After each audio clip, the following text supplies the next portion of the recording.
Coming up. Yes, John, what's your guilty pleasure? Tell How me. guilty do you actually DVR it, or you'll? I have the weirdest, most horrible confessions to make. This might even be a And better I episode want- than I hoped for. You're listening to The Pod Couple, where John and Masodi and Barbara Lippert debate all things media culture.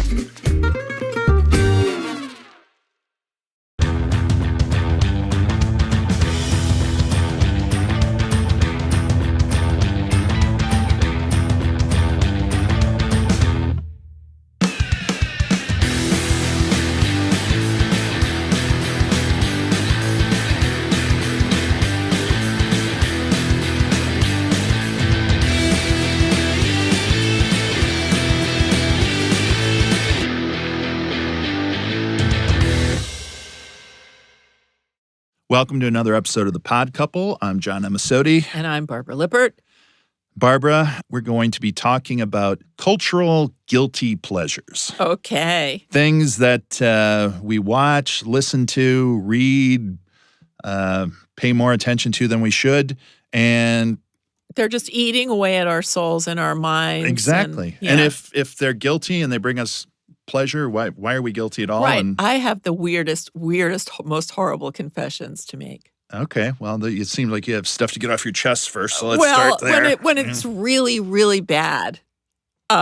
This might even be a and better I want episode some- than I hoped for. And I need some uplift. I watch Hoarders. Now, these are really, really sick people. But these they make are you feel worse good than, about yourself, these, right? Exactly. So- Like I'd never let my apartment get, to the point where, something would fall on me and kill me. So Right. it makes me feel really sparkling clean. How guilty do you actually DVR it, or you'll just be like, Yeah, you're no. surfing? I had I've gone through all my Hoarders, so it's only if I find it. All right. So they're onward and upward. That's pretty uplifting and a real pleasure. Yeah, you got to feel guilty about those. Yeah. I feel guilty. I feel watching those. dirty. But okay, so I did a little poll around our office, a little Yeah. survey, and here's some of the stuff that people felt guilty about. Going to a Justin Bieber concert, listening to his music. Even hearing about them. Below Deck came up frequently. Yeah, my favorite. Shaws of Sunset.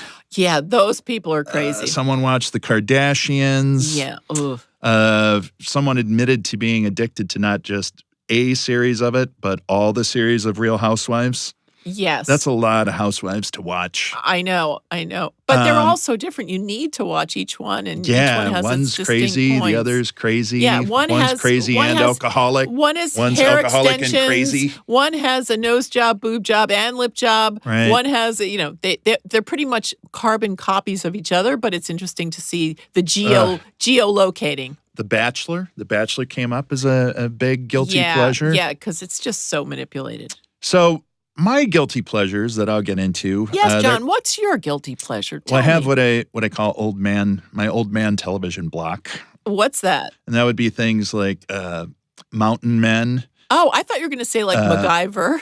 No, I'll get to it. Okay. Mountain Men, followed by American Pickers, which are guys who go around and pick up junk and make it valuable. Sell it.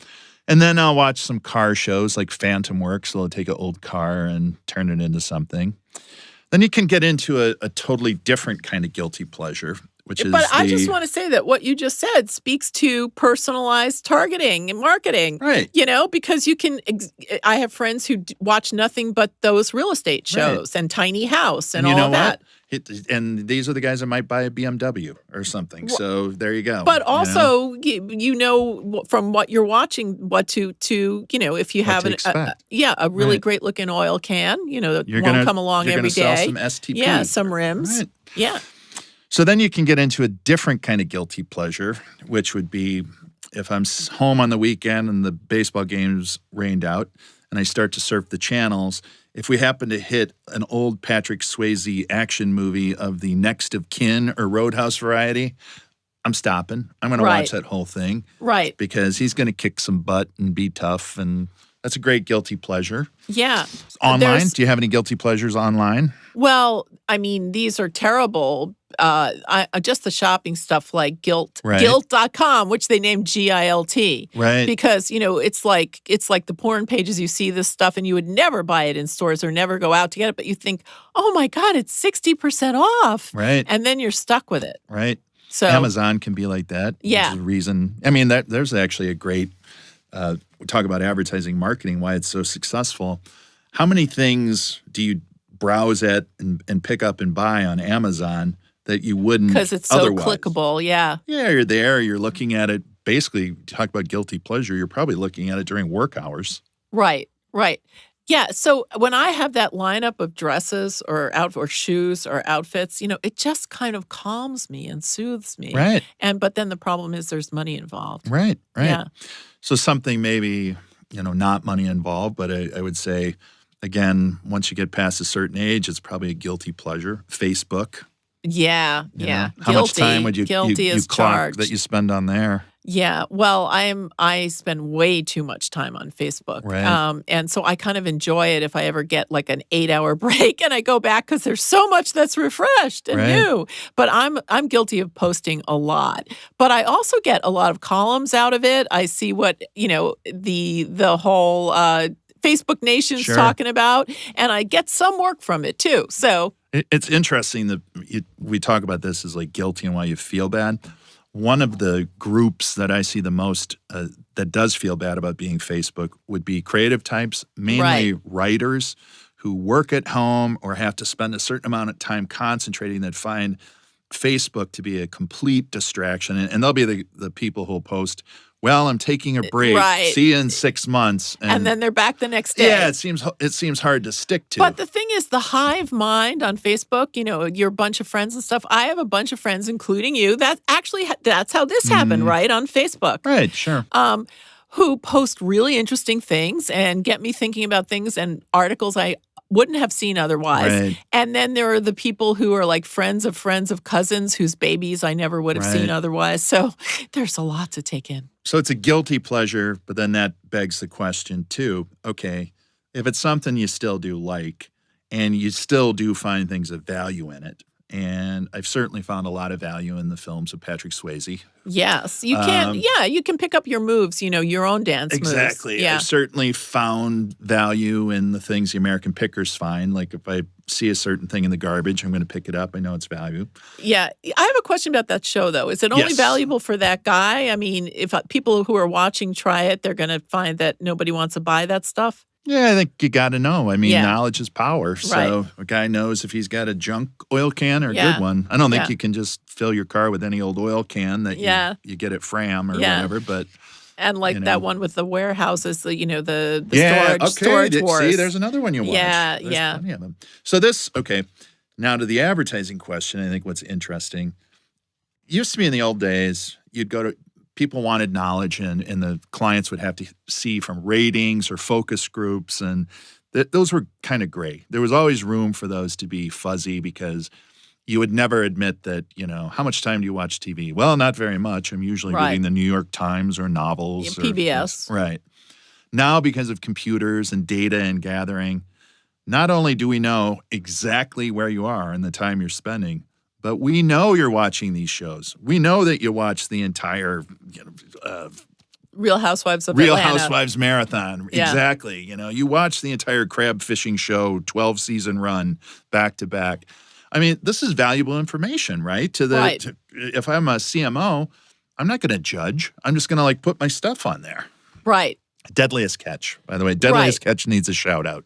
Yeah, but these shows really do influence culture. Oh, yeah. For the better or worse. I mean, talk about Kim Kardashian. Oh, my God. Completely. The way that people are obsessed with everything she posts, and she's just such a queen of Twitter, and she makes millions on everything. I just can't figure it out. Right.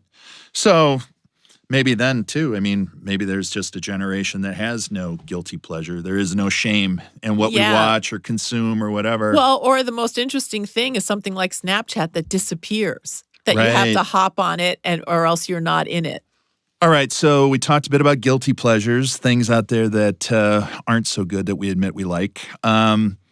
Anything a little bit better that we maybe want to recommend this week? Well, I'm really looking forward to, it's a bit of a guilty pleasure, but it's on a higher level, a higher taste level. The Affair. Right. I think this is the third season, and it's really interesting in the way it plays with time. And it was Rashomon in a way where you saw it from his angle and then you saw it from her angle, and then the two stories didn't jibe at all. And then it got really spun out too far in the future or too far in the past. But I think they've taken a basic idea of a soap opera, these two people having an affair and breaking up two families, and done some really interesting, evocative, dark, but clever and identifiable things. That's with Dominic West. Yes, and he has a great American accent. And, he's the great American writer. That's the only thing that's a little dated about it, because someone like that just wouldn't get any fame no matter what he wrote these days. Right, true.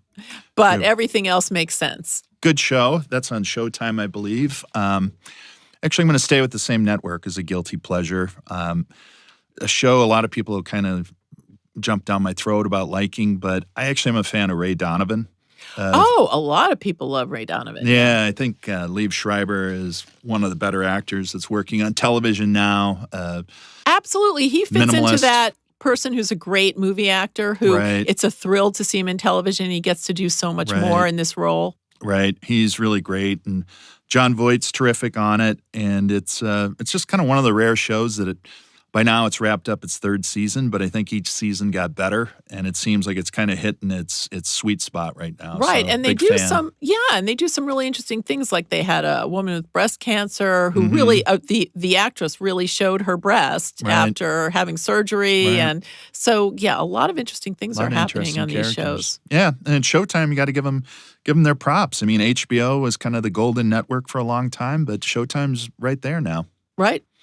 All right, well, good talk. Glad we could find some things that weren't so good we like, some things that are good we like. And it always comes down to coming to a common place. True. Kumbaya, John. And just knowing who you are and liking what you Yes, like. yes. Just admitting it. Right. I am good enough. I am smart enough. I People love it. like me. Well, on that transcendental note, why don't we take off, and we'll see you again next week for another episode. Love it. All right, take care. For more Pod Couple, you can subscribe on iTunes. You can find us on YouTube. We're on Twitter at Pod Couple and on Facebook. And we have a website, thepodcouple.com. The Pod Couple is media experts John Amisotti and Barbara Lippert, produced by Eon Content Labs and brought to you by Epsilon. We see what others don't.